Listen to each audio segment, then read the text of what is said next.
कैसे हो आप सब लोग बेटा? आई होप सब अच्छे हैं, सब ठीक हैं। आज की इस वीडियो में जैसा कि आप देख सकते हैं कि थंबनेल से आप लोगों को क्लियर हो ही गया होगा। अभी आप लोगों को 31 तारीख को कंपार्टमेंट का पेपर है, तो बहुत सारे बच्चों को डाउट है कि मैम पेपर कैसा होगा और किस तरीके से हमें प्रिपरेशन करनी चाहिए। तो उसके ऊपर आज की वीडियो रहेगी। बहुत सारे बच्चों के कमेंट थे कि मैम किस तरीके से पेपर आ सकता है, चाहे 10th वाले हों चाहे 12th वाले हों। तो उनको बहुत ज़्यादा इस चीज़ के ऊपर क्लियर नहीं थे वो कि मैम पेपर कैसा आएगा और किस तरीके से हम उसको अटैम्प्ट करें और MCQs आएंगे या नहीं आएंगे। तो बहुत सारे डाउट जो हैं वो बच्चों को इस टाइम पर हैं, तो इसीलिए वीडियो लेकर आई हूँ मैं। ठीक है, सबसे पहली चीज़ तो अभी आप लोगों के जो एडमिट कार्ड हैं, बच्चे एडमिट कार्ड को लेकर बहुत परेशान थे कि एडमिट कार्ड उनके निकल नहीं रहे थे। बोल रहे थे कि मैम एडमिट कार्ड जो है वो नहीं निकल रहे हैं और मतलब कि जो डाटा है वो फाउंड नहीं आ रहा है, या फिर डिटेल सारी भर रहे हैं हम फिर भी एडमिट कार्ड नहीं निकल रहे हैं। तो इसमें क्या परेशानी आ रही है, क्या प्रॉब्लम आ रही है, तो उसी को लेकर तो आई थिंक अब वो चीज़ें जो है सारी की सारी ठीक हो गई होंगी। आपका एडमिट कार्ड वगैरह निकल गया होगा। स्टिल कोई प्रॉब्लम आ रही है तो वो आप मुझसे कमेंट में डिस्कस कर लीजिएगा, ठीक है। और इसके अलावा में अब बात आती है जो 31 तारीख को आप लोगों का पेपर है। जैसे अभी बहुत अपडेट्स ये आ रही हैं कि 1-2 वीडियोस मैंने देखी यूट्यूब पर जिसमें बोल रहे हैं कि जिसमें जो 2 पेपरों में फेल है वो भी जो है वो फॉर्म को फिलअप कर सकते हैं। लेकिन ऐसा कुछ अपडेट अभी मुझे ऑफिशियली साइट पर नहीं दिखी है, क्योंकि ऑफिशियल वेबसाइट पर सारी की सारी वही पुरानी डिटेल्स ही दी हुई हैं कि एक में पेपर है, एक में कंपार्टमेंट है, तो आप उस फॉर्म को भर सकते हैं। और 31 तारीख को आप लोगों का पेपर है। फिर भी अगर मुझे कहीं से लगेगा कि हाँ ऐसा कुछ है या 2 में फेल जो बचे हैं उनके लिए एडमिट कार्ड उनके लिए फॉर्म की डेट आई है या फिर उनको फॉर्म फिलअप करना है, ऐसा कुछ आता है तो वो मैं आप लोगों के साथ शेयर कर दूंगी। लेकिन अभी कोई भी डिटेल ऐसी नहीं आई है जो मुझे आप लोगों को बतानी पड़े, ठीक है।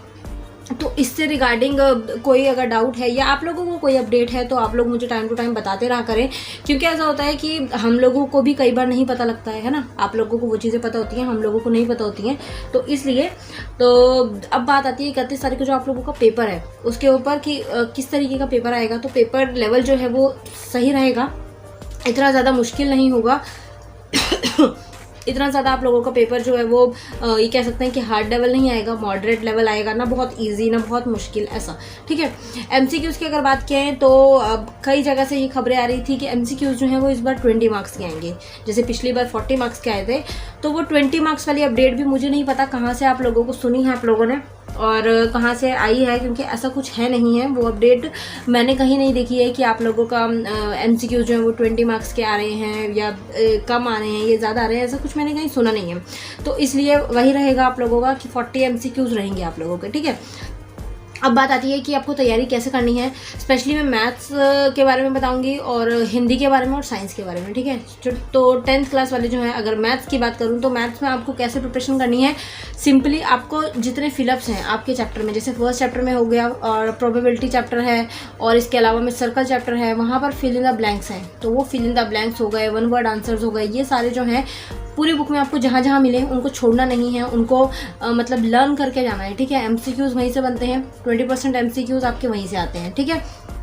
इसके बाद में कौन से चैप्टर्स ऐसे हैं जो बिल्कुल नहीं छोड़ने हैं, जैसे कि मैंने प्लेलिस्ट जो आपको बताई रखी है एग्जाम प्रिपरेशन के नाम से, डिस्क्रिप्शन में आपको लिंक मिलेगा, वहाँ से आप जाकर उस प्लेलिस्ट से काफ़ी सारी चीज़ें सीख सकते हो, काफ़ी सारी आप लोगों को वहाँ से आइडिया मिल जाएगा, क्योंकि वहाँ हर सब्जेक्ट की मैंने प्लेलिस्ट में वीडियो मेंशन कर रखी है। और जब आप लोगों के फाइनल एग्जाम हुए थे उस टाइम पर कि मैथ्स में आपको किस तरीके से पढ़ाई करनी है, कौन कौन से इंपॉर्टेंट चैप्टर्स हैं, और हिंदी में कौन सी चीज़ें ऐसी हैं जो आप लोगों को करनी है, साइंस में इंपॉर्टेंट चैप्टर्स कौन से हैं। इवन साइंस और मैथ्स का तो मैंने पर्टिकुलर एक चैप्टर के ऊपर वीडियो बनाई हुई है, तो वो आप लोगों को मिल जाएगी, तो आप लोगों को परेशान होने की ज़रूरत नहीं है। बाकी 12th वाले जो हैं उनको फिजिक्स की और केमिस्ट्री की, इसके अलावा में मैथ्स की, इकोनॉमिक्स की, इनकी वीडियोस भी मैंने वहाँ पर दी हुई हैं, प्लेलिस्ट में आप लोगों को मिल जाएंगी। एग्ज़ाम प्रिपरेशन नाम से प्लेलिस्ट है, आपको डिस्क्रिप्शन में उसका लिंक मिल जाएगा। फिर भी अगर कहीं से आपको कुछ ना समझ आए या कुछ ना मिले तो फिर वहाँ पर आप लोग डिस्क्रिप्शन में आपको हमारा फेसबुक ग्रुप है, वो बेसिक ज्ञान के नाम से ही है, वो मिल जाएगा। टेलीग्राम ग्रुप है HBSC बोर्ड के नाम से, वो मिल जाएगा। इंस्टा ID मिल जाएगी। सारी चीज़ें आपको डिस्क्रिप्शन में अवेलेबल हैं, वहाँ से जाकर आप मुझसे कांटेक्ट कर सकते हैं। आप कोई आपको डाउट हो तो आप वो चीज़ फिर मुझसे पूछ सकते हैं, ठीक है। अब मैथ्स की तो बात हो गई कि मैथ्स में आपको क्या करना है, सिंपली आपको फिलअप्स वगैरह कोई भी छोड़ के नहीं आना है। और जो इंपॉर्टेंट चैप्टर्स हैं, जैसे मैंने प्लेलिस्ट मैंने आपको बताया ही, वहाँ पर मैंने हर एक इंपॉर्टेंट चैप्टर, जैसे ट्रिग्नोमेट्री हो गया, ठीक है, और सर्कल हो गया, इसके अलावा प्रोबेबिलिटी हो गई, प्रायिकता हो गई, और 5th चैप्टर हो गया जो सारणी वाला है ना, AP ऑर्डर्स वाला, वो हो गया। 3rd चैप्टर है इक्वेशन, रैखिक समीकरण, आई थिंक हिंदी मीडियम में है, और क्वाड्रेटिक इक्वेशन वाला, वो बहुत इंपॉर्टेंट है ये चैप्टर्स, आपको इनको छोड़ना नहीं है, इनको करना ही करना है। आई थिंक ट्यूशन तो सब लोग लगे ही हुए होंगे, अगर नहीं भी लगे तो यूट्यूब पर इतना मटेरियल है, आप लोग आराम से प्रिपरेशन कर सकते हैं, आप लोग आराम से अपना ये है कि एग्ज़ाम को क्रैक कर सकते हैं विदाउट ट्यूशन भी। अगर आप सीरियस हो अपने पढ़ाई को लेकर तो आप आराम से पढ़ाई कर सकते हैं, ठीक है। तो ये हो गया। अब हिंदी की अगर बात करी जाए तो हिंदी में आपको किस तरीके से प्रिपरेशन करनी है। हिंदी में मैंने आप लोगों को ग्रामर का एक अलंकार, समास, ये जो टॉपिक होते हैं ये मैंने करवा रखे हैं, और ये प्लेलिस्ट, उसी प्लेलिस्ट में आपको इसकी वीडियो भी मिल जाएगी। हिंदी के प्रीवियस क्वेश्चंस जो हैं वो भी करवा रखे हैं, जो पोएम है उनके राइटर, जो ऑथर नेम, पोएट नेम जो होते हैं वो याद करिए। इसके अलावा में जीवन परिचय होते हैं, जो 2-3 जीवन परिचय, आई थिंक तुलसीदास हो गया और 1-2 और हैं, कालिदास, सूरदास, ऐसे ही 2-3 जीवन परिचय हैं, वो मैंने आपको उस टाइम पर बताए थे, तो आप उनको कर लीजिएगा। अभी तो बहुत सारी क्लासेस का मटेरियल माइंड में होता है तो ऐसे स्किप हो जाएगा। 6th 7th 8th 9th वालों को बता दूंगी मैं। तो 10th में आपके जो चैप्टर्स हैं आपको उन्हीं चैप्टर से रिलेटेड जो है आगे के मतलब जीवन परिचय उनके करने हैं, ठीक है, ओके। और इसके अलावा में और क्या चीज़ें करनी है, जैसे मुहावरे वगैरह आएंगे, मुहावरे तो आते ही हैं, आप लोगों को पता ही है, तो इजी चीज़ है वो भी आप करके जा सकते हैं। और निबंध और प्रार्थना पत्र, इसकी तैयारी करके रखिए। निबंध हो गया, प्रार्थना पत्र हो गया कि किस टाइप का निबंध आपको लिखना है, आपको बना के लिखना आना चाहिए। प्रार्थना पत्र किस तरीके से आप उसको कर सकते हैं, और मतलब ऐसा क्या चीज़ है प्रार्थना पत्र कि आपको ऊपर का फॉर्मेट आना चाहिए, जो ऊपर फॉर्मेट होता है कि हाँ इस तरीके से इसको हम लेटर लिख रहे हैं तो ये ऐसे ऐसे होगा, वो सारी चीज़ें आपको आनी चाहिए। और वो आपको साफ़ सुथरा आराम से लिखना है। आप नेट पे देखेंगे, यूट्यूब पे देखेंगे, आपको बहुत वीडियोस मिल जाएंगी, ठीक है। और इसके अलावा में इंग्लिश की अगर बात करें तो इंग्लिश में भी क्वेश्चन आंसर्स हो गए सिंपली, और ये जो कॉम्प्रिहेंशन पैसेजेस हो गए, इसके अलावा में वॉइस हो गए, और रिपोर्टेड स्पीच हो गई, देन आपका एडवर्टाइजमेंट होती है, और ये जो ऐसे राइटिंग होता है, एप्लीकेशन होता है, फॉर्मल लेटर, इनफॉर्मल लेटर, ये हो जाती हैं, नोटिस राइटिंग हो जाता है। इनकी प्रैक्टिस करिएगा, ये ही चीज़ें होती हैं जो आपको अच्छे मार्क्स दिलाने में हेल्प करती हैं। बाकी चैप्टर्स तो ये है कि बच्चे को अगर चैप्टर का बेस पता है तो वो बना के आराम से लिख ही सकता है ना, तो इसलिए इसमें ज़्यादा प्रॉब्लम नहीं होती है। तो आई थिंक ये चीज़ क्लियर हो गई। अब इसके बाद साइंस की बारी आती है। साइंस में मैंने बच्चों का इंपॉर्टेंट चैप्टर्स जो हैं, जैसे रिप्रोडक्टिव सिस्टम वाला चैप्टर है जो रिप्रोडक्शन है, और प्लांट वाला चैप्टर है, और इसके अलावा में मोटर वाला चैप्टर है। हर चैप्टर के important questions as well as important topics, points मैंने सारी चीज़ें उस प्लेलिस्ट में दी हुई हैं।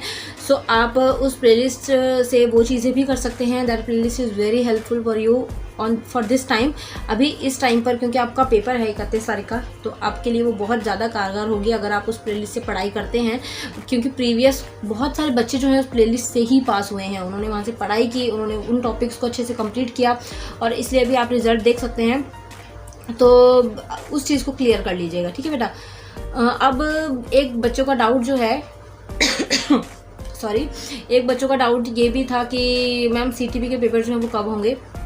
तो बेटा क्लियर फंडा अभी इस टाइम पर यही है कि आप लोगों के जो CTP के पेपर हैं वो मार्च में होंगे। आप लोगों के फॉर्म्स चाहे जब भी भरे जाएं वो आप लोगों को अपडेट दे दूंगी मैं, आप लोगों को फिक्र करने की उसमें ज़रूरत नहीं है।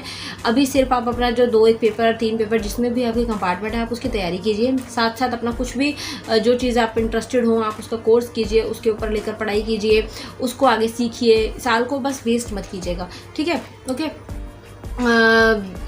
अभी जो पेपर हैं, जैसे अभी जो पेपर हैं वो रेगुलर वालों के हैं 31 तारीख को। सितंबर में जो फॉर्म भरे गए हैं वो ओपन बोर्ड वालों के लिए हैं, तो उनके पेपर ओपन बोर्ड के होंगे सितंबर में। अभी रेगुलर वालों के 31 जुलाई को है। और इसके अलावा में जो बाकी जो 2 सब्जेक्ट उससे ज़्यादा वालों में हैं उनके मार्च में पेपर हैं। फॉर्म की अभी अपडेट नहीं है, फॉर्म अभी आप लोगों के नहीं भरे जाएंगे, तो आप लोग ट्राई मत कीजिएगा, रिकॉर्ड नॉट फाउंड वगैरह ये सब ही शो होगा, ठीक है। तो इस चीज़ को लेकर ध्यान रखिएगा। अगर कहीं से मुझे अपडेट लगती है तो आप फिक्र मत करिएगा, कहीं से मुझे अपडेट लगती है कि हाँ 2 पेपर में जो फेल हैं उनके लिए कुछ अपडेट आई है, या उससे ज़्यादा वालों के लिए है, या उनका पेपर कहीं ना कहीं होना है, कब होना है, कुछ भी मुझे न्यूज़ लगती है तो फिर वो मैं आप लोगों के साथ ज़रूर शेयर करूँगी। तो उसमें आप लोगों को परेशान होने की ज़रूरत बिल्कुल भी नहीं है, ठीक है बेटा।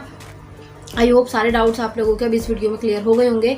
और मैथ्स में हो गया, चाहे हिंदी में हो गया, चाहे साइंस में हो गया, और चाहे 12th वाले जो हैं वो इंग्लिश वाले हैं, हिंदी वाले हैं और इकोनॉमिक्स वाले हैं, सबकी वीडियोस प्लेलिस्ट में हैं। तो आप वहाँ से जाएं और वहाँ पर देखिए, काफ़ी आपको 90% हेल्प आपको उन प्लेलिस्ट से मिलेगी। आपको क्वेश्चंस का आइडिया हो जाएगा कि इस टाइप के क्वेश्चन आएंगे, ठीक है। सेम टू सेम क्वेश्चन नहीं आने वाले हैं, सेम टू सेम बिल्कुल पैटर्न नहीं आएगा, थोड़ा सा डिफरेंट चेंज आपको मिलेगा देखने के लिए, लेकिन पेपर मुश्किल नहीं होगा, आसान ही होगा, MCQs भी आएंगे। ओके, तो आई थिंक सारी चीज़ें क्लियर हैं। और कोई डाउट हो तो कमेंट बॉक्स है, कमेंट बॉक्स में आप मुझे मैसेज कर सकते हैं। इसके अलावा टेलीग्राम पर हमारा ग्रुप है, आप वहाँ पर भी ज्वाइन हो सकते हैं। आपको डिस्क्रिप्शन में सारे के सारे लिंक अवेलेबल है, वो मिल जाएंगे। और साथ साथ मेरा जो दूसरा चैनल है वर्ल्ड ऑफ कुसुम के नाम से, उसको भी सपोर्ट करें। और वो अभी मैंने न्यूली स्टार्ट किया है, तो वहाँ पर भी आप मुझे सपोर्ट कर सकते हैं। Thank you so much for watching, bye bye.